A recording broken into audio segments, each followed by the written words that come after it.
Welcome to Series 5 of The Life of Letters, a podcast exploring the art, history and future of calligraphy, handwriting and all things letter-related. I'm your host, Laura Edrelin, a London-based calligrapher with a curious mind, continuing this journey to connect with artists, historians, experts and letter lovers all around the world.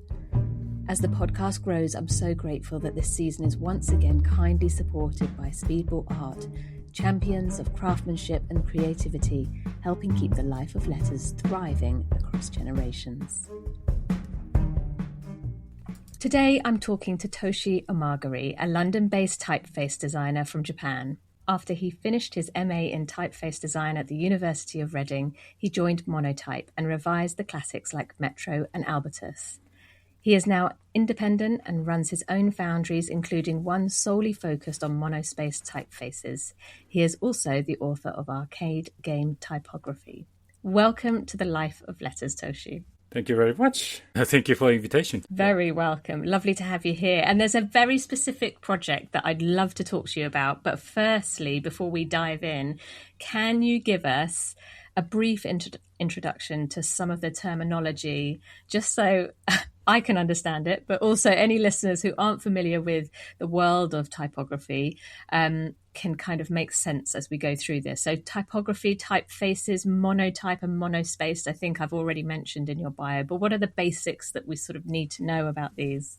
Okay, where shall we start? I guess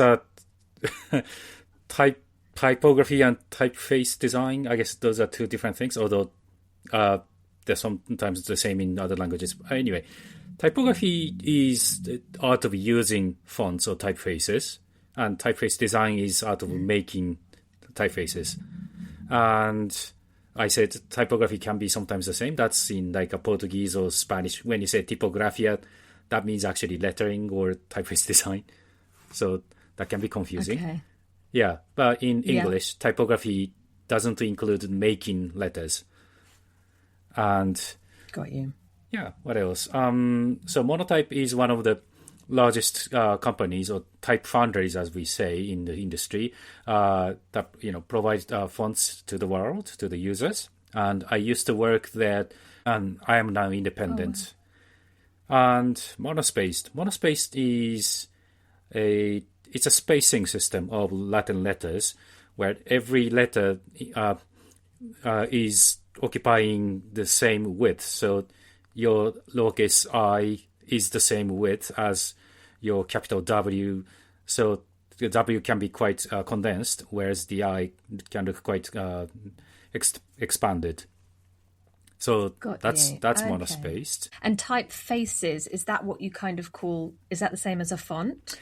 It can be used to refer to the same, like fonts and typefaces can be the same thing, but in loose terms.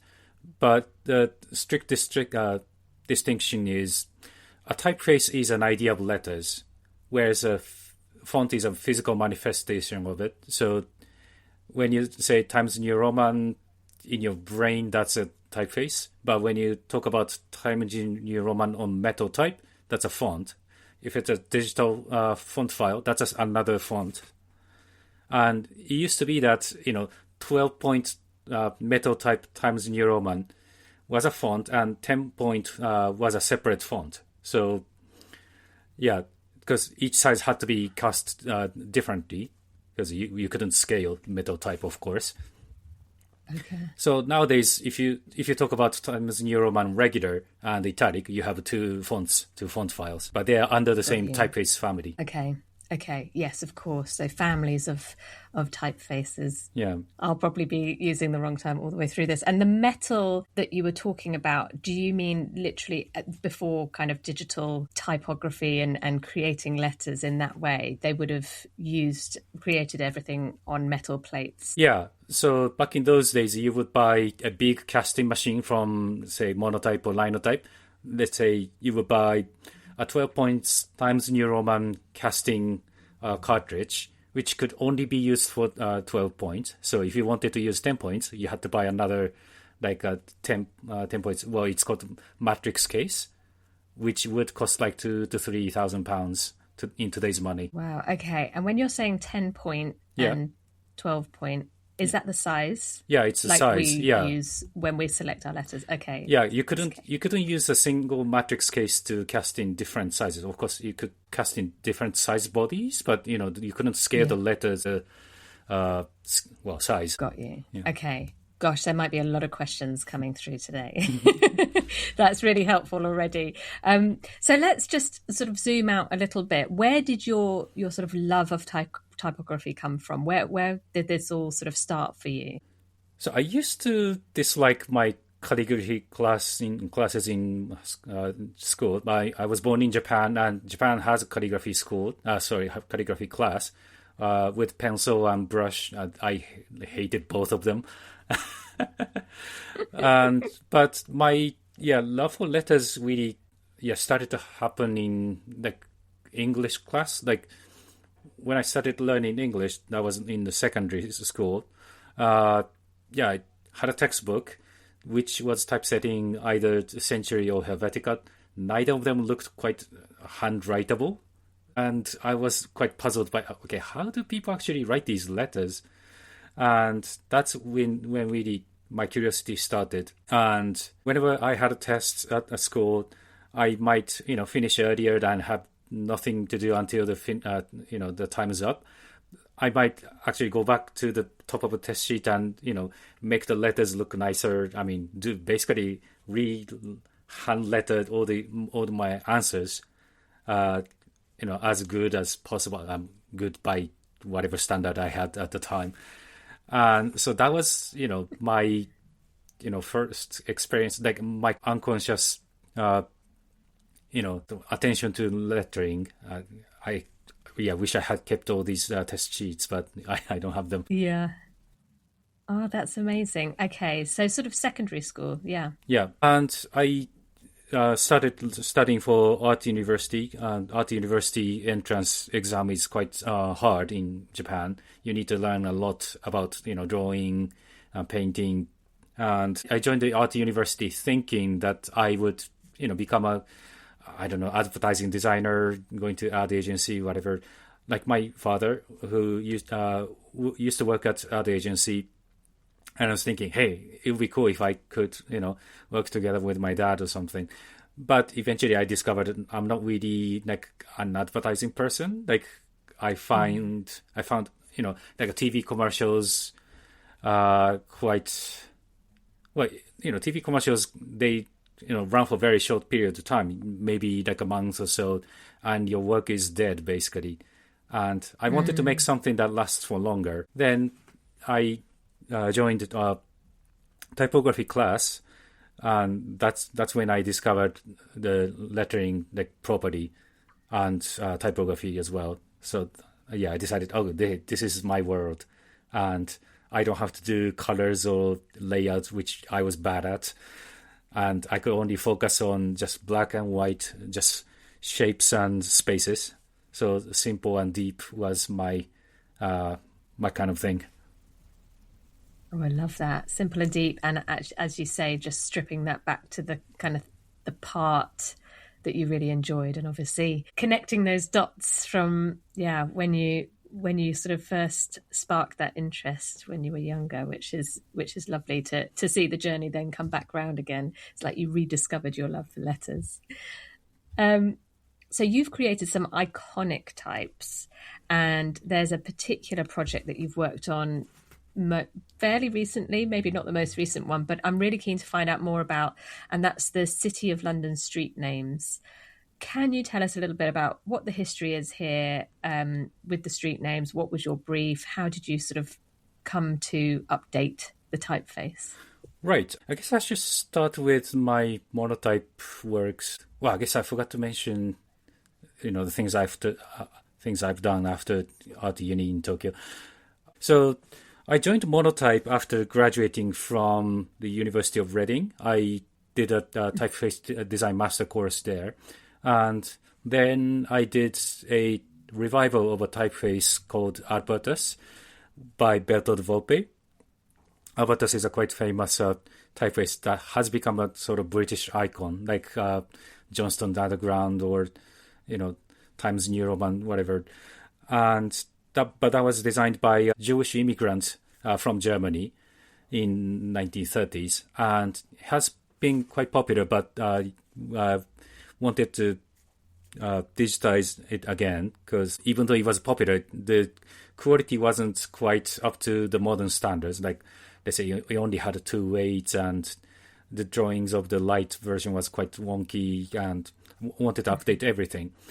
And that was in 2018 or 19, I think it was 18. So because I've done that, I got a request from the Corporation of London, hey, yeah, you've done Albertus before, and I wanted to use Albertus, the new version. Then, yeah, the conversation naturally drove to, hey, why don't you, use the original Corporation of London typeface, because that was also Albertus based, Albertus inspired. And yeah, so City of London or Corporation of London, if you don't know, is using a typeface that looks like Albertus for street signs.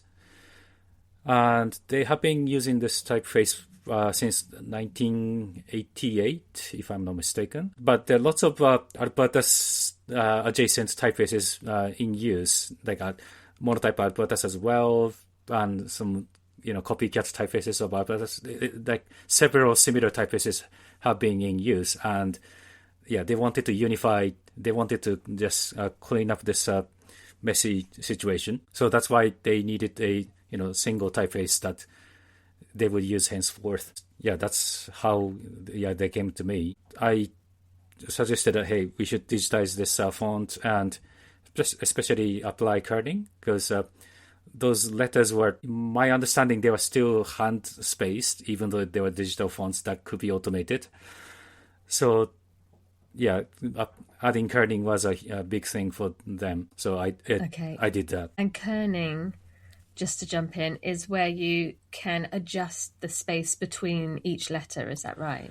So there are two types of spacing in digital fonts. One is just to give basic space for each letter. Like if you have a capital H, you have this amount of space on the left and the right. Those are standard. But sometimes if you have a capital T and capital A, that T and A might cause a large space that cannot be solved with basic spacing. So those are exceptions, and kerning is basically those spacing exceptions. Hey, if you have T and A next to each other, tighten it a bit. Yeah. And so when you designed the new version of Albertus, you incorporated these exceptions. Like, so you made it, if you've got a T and an A together, it would be slightly closer. Yeah. So people aren't having to manually fix that, right? Yeah, exactly. Clever. I have a question. So you've designed this. How quickly does that sort of start to roll out? Is it only as and when new signs start to, or are needed or need to be replaced? Or do they start replacing everything with the new signs? Right. So the street signs, from what I heard, they have a life expectancy of about like 3 to 4 decades, depending on the weather condition, I assume. But, they started installing the first generations of those street signs in 88 or 90, somewhere around there, which means it's been about 35 years or so. Like, a lot of signs need to be replaced. But, yeah, they are only replacing with the new ones. Like, they don't want to replace every street sign. They only replace the old ones. Got you. Yeah. Okay, so it's not a huge mission to suddenly start going around. That would probably take decades itself. But yeah, as and when they are needed, they've got this new typeface ready to go. They can get that new sign mocked up. And you're not having to type out all of the individual road signs. I presume that's just handed over to whoever then deals with the manufacturing of the signs, right? Yeah, exactly. So I hear the first generations of signs using my typeface is being introduced as we speak on the street. And so how long did it take you to do a project like that? Is that a kind of a lengthy process to get to the point where you're kind of right, here we go, here's the new typeface? It didn't take a lot of design work actually, because we had the design already. That was, done a long time ago. But I was taking lots of photos in the city. The research took more time, I guess. Actual work was shorter, which is, the case with many typeface projects. Research takes always longer. But I think we're talking about a few months, basically. Okay. Yeah. Okay. Yeah, so, and that allowed you to make changes to the existing style. Would it be hugely obvious to sort of the normal average person, or do you think it's something quite close to what it was before and you've just sort of digitized it? Are there some obvious things that we can look out for? Yeah, well, it's quite close. And I mean, this new typeface is supposed to be, basically, the change is supposed to be unnoticeable. They're not shouting, hey, it's a new typeface. It's supposed to blend in. So I know if I see on the street which typeface it is, but it's really, really subtle even for me. Okay, interesting. Okay. And Albertus, is that has that got the serifs? Is that a style that has? The correct term is called a flare serif. Flare serif. Okay. Yeah, like a trumpet-shaped serif. Like it doesn't go all the way very thin. That's really interesting. And what an exciting project to be able to kind of be a part of as well, especially being somebody who lives in London and gets to see it all the time as well. Anything else to say on that project, the City of London Street Names? Let me think. Yeah, when I was doing the research, lots of photo shoot on the street, I noticed that they were indeed being hand spaced. So each street sign has, a set, format, and each street has different lengths of a name, different spelling, and the spacing of letters was like literally executed by hand. So they were quite inconsistent in a way, but I guess expectedly so. So that's something I needed to, take an average of. So that was a bit hard in digital fonts. Like the digital font gives you a good basic start, but ideally, I think each street sign should respond to the size given or the name, length of a name or spelling given. So the perfect spacing should still be hand spaced, I think. Okay, so that's quite interesting. So originally it would have been hand spaced. You've done as much work as you can to kind of automate that process, but when it actually comes to the final sign off for the name or the street, that individual signage, it still needs to just be tweaked here and there depending on the length of the letters. Yeah, I would say so. Typeface designers like us can only make the typeface like say 70%, 80% well spaced, and the perfect spacing is always up to the user. So the font users are encouraged to adjust spacing. We typeface designers are not saying, here's the perfectly spaced font. It's just not possible.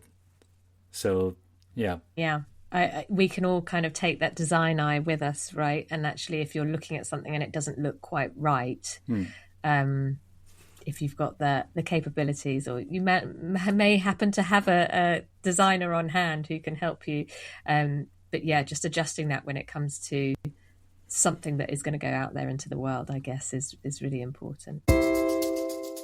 Hi there, quick moment to say if you love all things lettering, I send out a free monthly download to my mailing list. It's totally free, just a little monthly treat from me to you. All the links are in today's show notes. Now let's get back to the episode. Another key part of your work I saw was the arcade game typography, and I wanted to just find out a little bit more about this because you have a book around it. Can you tell us how you got into this side of type design and what the project was? Right. So I grew up playing video games. Like, I was a Japanese boy in the 80s and 90s. So it was only natural that, I had like Super Nintendo and stuff. And I came back to video games after graduating from during the uni as well. Started noticing, they actually had good fonts. And there was a Japanese magazine called Idea.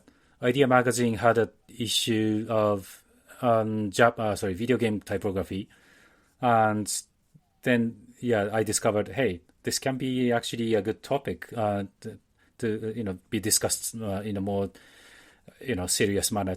Can be academic if you like. And I did a presentation in London. That was like 10 years ago, and in the audience there was a guy from a publisher saying, hey, why don't you publish this topic? And there was no book in English, at least, on video game typography. So I decided to do it, and decided to only focus on the arcade games to keep things simpler. Like there are like thousands and thousands of fonts of games in just arcade, but didn't want to expand the scope way too much. So I did I did research for 2 years, checking which game has what kind of typeface, then started writing it. That was a long time. That's great. Yeah. And so the book, does it sort of talk you through the evolution of typefaces and typography for arcade games? How did you format it? What was your journey with it? So arcade isn't really one game hardware, and it expands from 70s to today. And the games I had a look at, they are about 3,000 to 4,000 video games. Okay. And I ended up with the similar amount of number of fonts. So I had 3,000 pixelated fonts. It was quite hard to categorize and check for duplication and whatever. I decided to just organize them by style eventually, not by timeline or companies or whatever.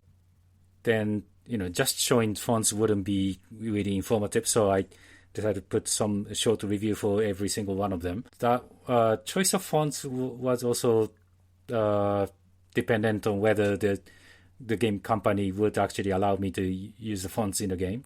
So there were some games, some companies who wouldn't, give me permission. So there are some famous companies actually missing from the book. Wow. Yeah, I didn't even think about that side of things, and having to get kind of permission to write about those fonts and having that side of things signed off. It must be quite a lengthy process, especially if you've ended up with sort of 3,000 and contacting all these different places. Must have taken a really long time. How long did it take you to actually write the book? Writing also took a long time. Must have taken 2 or 3 years in total, including the research time.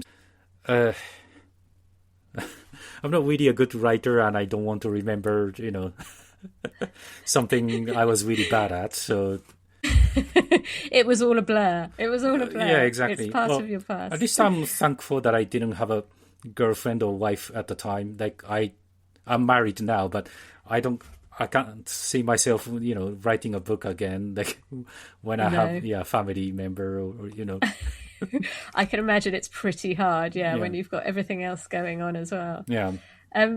Was there a favourite typeface from or font from the book? There are several, but I think my easy choice would be, which one is it? I think it's called Skyfox. And that's the name of the font, right? Not the game. No, it's the game. Well, the fonts do not have names. Yeah. The game is called Skyfox, and it's got a beautiful script, like a copperplate script kind of typeface. But what makes it really special is that the Skyfox, it's a vertical shooting game where you shoot down a lot of ladies in dancing costumes or bikinis and whatever. You're shooting down lots of girls, so it was quite sexist. Wow. But a beautiful font. That's exactly. That's tricky to deal with. Yeah, it's got the. you like the font, but it's got the best and worst tastes together. So yeah, so that's all monospaced, which is actually quite good for monospaced copperplate capital typeface, and it uses gray pixels as a thin stroke. Yes. Okay, which must have been quite challenging, actually. I guess older digital fonts are very pixelated. So when you've got something that has really fine kind of little flourishes and little curls and details on every letter, it's a challenge. So I'm impressed that they even went down that kind of slightly more traditional route. Yeah, it looks quite effortless and really well executed. So yeah, it's not so much the Sky Fox title, but the actual use of the letters that then go within the game itself, I guess, for like picking out. The Skyfox logo itself isn't really impressive or anything. It's just there. Yeah. Yeah, we'll get some photos of that up and share those with everybody. And then, do you have a sort of general typeface that you love to use? Like, what is your go-to when you kind of, I feel like you must overthink using typefaces all the time, or do you just go completely standard and avoid any decision making day to day?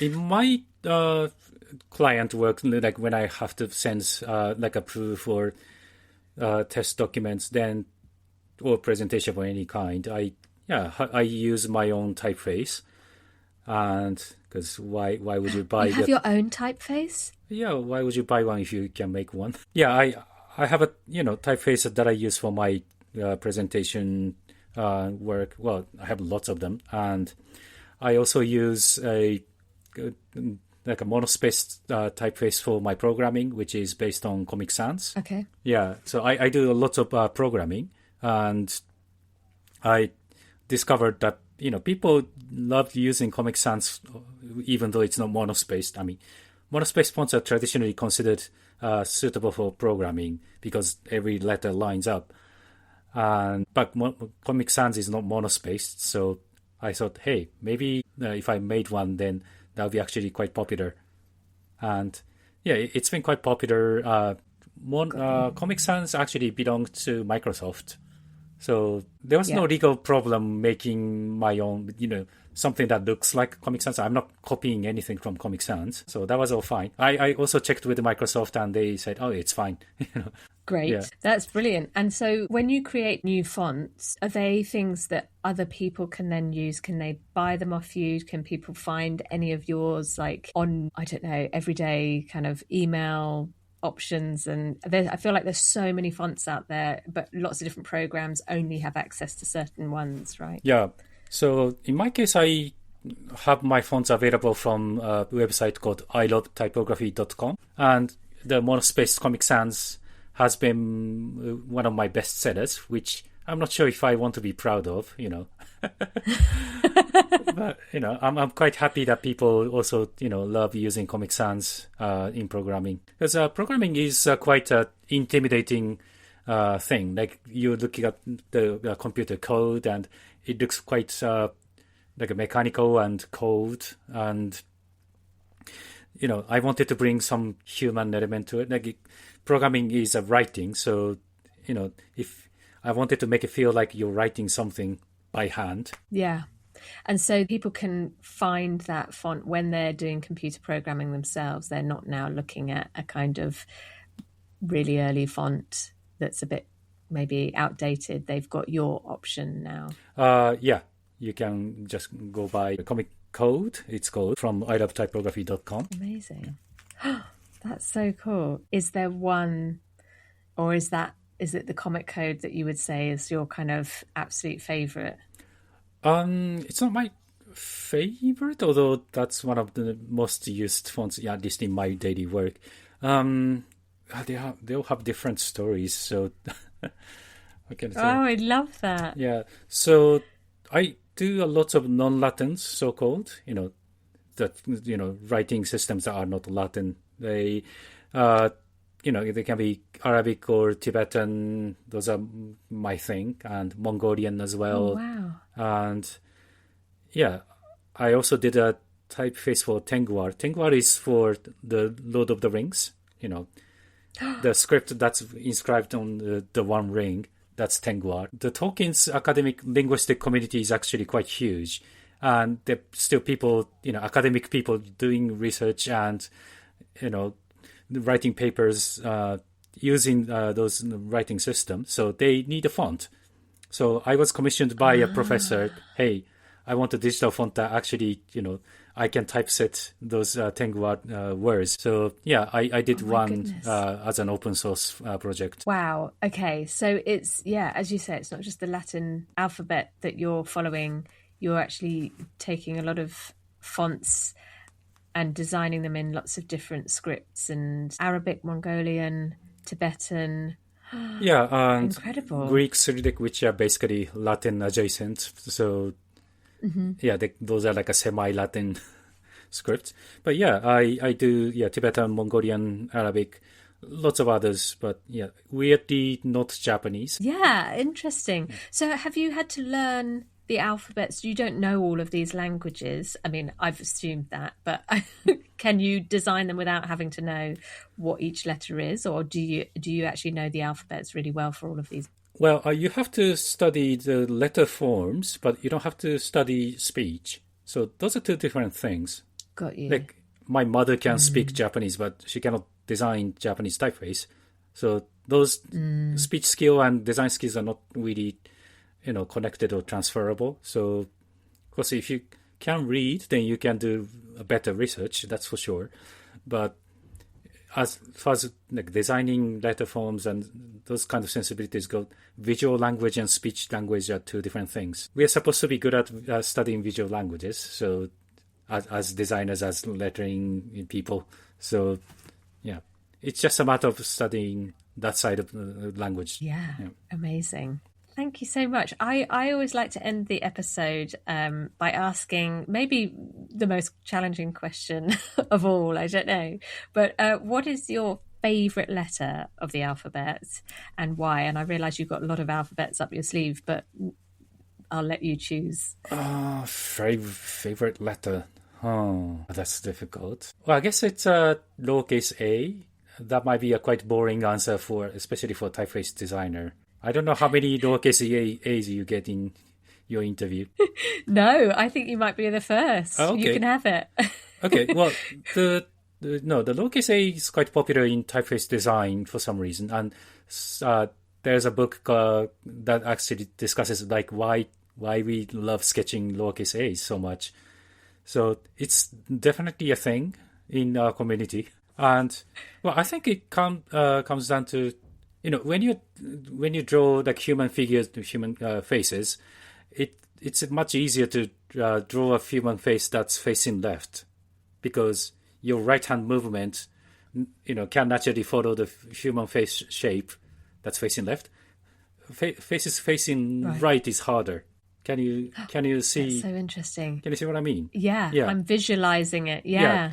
Because your natural movement of your right hand can follow shape extending that way, and lowercase a, in my opinion, has like a similar characteristics. It has more curves on the left hand side, which is easier to draw with the right hand. Yes. So it's quite fun. Yeah. I always find amazing. I can't remember what the difference is called, but you've got the double height A. Is that what it's called? Where it's got the little hook that comes in off the top, and then you've got the sort of bowl of the A underneath it, and then you've got maybe more cursive, which we're used to doing in handwriting. Yeah. Although everybody's handwriting is different. Yeah, exactly. And those are called single story and double story or two story A's in typography terms. Okay. Yeah. Which gives it a whole new avenue for designing, I guess, as well. It's another reason that a lowercase a could be really fun to design, because you've got all these options. Yeah, and it also contains a lot of elements that could be used for other letters. Like A contains a round shoulder, which informs you about how the lowercase n or h look like, and you got a hook or terminal at the top left. That means, okay, you're probably using similar shape for lowercase f or c or s, r, that kind of thing. So it packs a lot of, basic information about your typeface. That's another reason why I think A is popular. Yes, of course. Oh, I'm going to listen out for how many other people think that as well, because I can see why A can be a real kind of anchor when it comes to designing fonts and typefaces. I don't think I'll ever fully understand the differences between all the words that I'm using, but typefaces and fonts, and it's a whole world out there. And thank goodness we've got all of you guys, because, this is such a wonderful time to be able to explore lots of different fonts, and there's more and more coming through, which is really exciting. A quick kind of final question. What is your sort of trending or kind of prediction for the future of typeface trends? Oh, that's difficult. Well, there's one trend that I hope doesn't happen is use of AI. Well, I think we are discovering that AIs are not really good with Bezier curves. So it seems like AI can never get a good, like at least satisfying looking typeface, let alone create one. So it seems that we're fine, but we never know. And I really do not hope that AI actually takes my job away. No. So that's a trend. Well, that's a negative trend, but I don't know if that's a good way to end on the topic. But well, okay. I guess the trend that hopefully happens is people do more non-Latins, and the word is not just Latin, and there are like lots of writing systems. So it's they're quite fun. Gives you more knowledge about writing, and it just makes you understand the word better. So I hope that's the trend that hopefully happens. Yeah, I love that. Yeah, it's been quite fun, writing, Tibetan or writing Arabic. Even if you have no idea what you're writing, it's still quite, fun to learn about letter forms. I love that, and it's giving a sort of richer picture, right, of letters can come in so many different forms, and it is really coming back to the letter form rather than the individual alphabets as well, and understanding different cultures and different countries and different languages and all of that we can explore and bring the world a little bit closer together. So that's a lovely idea, and fingers crossed that trend happens. But thank you so much. To find out more about Toshi, you can find out more on his website, which is tosche.net, or Instagram at Toshi Omagari, which is TOSHIOMAGARI. I started spelling it, so I thought I should probably continue, but we will put all the links in today's show notes, so don't worry. Just leaves me to say a huge thank you for being a part of the Life of Letters, Toshi. It was lovely talking to you today. Oh, thank you very much. That was quite fun. Good. Picked your brains. You didn't think you'd have to talk about all the things that you spend your day designing, but it was lovely. It was great to hear from you. So thank you so much. Thank you. Thanks for listening. Series 5 is made possible by my wonderful producer Heidi Cullip and the support of Speedball Art, whose commitment to high-quality tools and creative tradition continues to serve, partner and deliver to artists all over the world. If you enjoyed the episode, don't forget to subscribe and leave a review or share it with a fellow letter lover. And until next time, keep listening, keep creating, and keep celebrating the life of letters.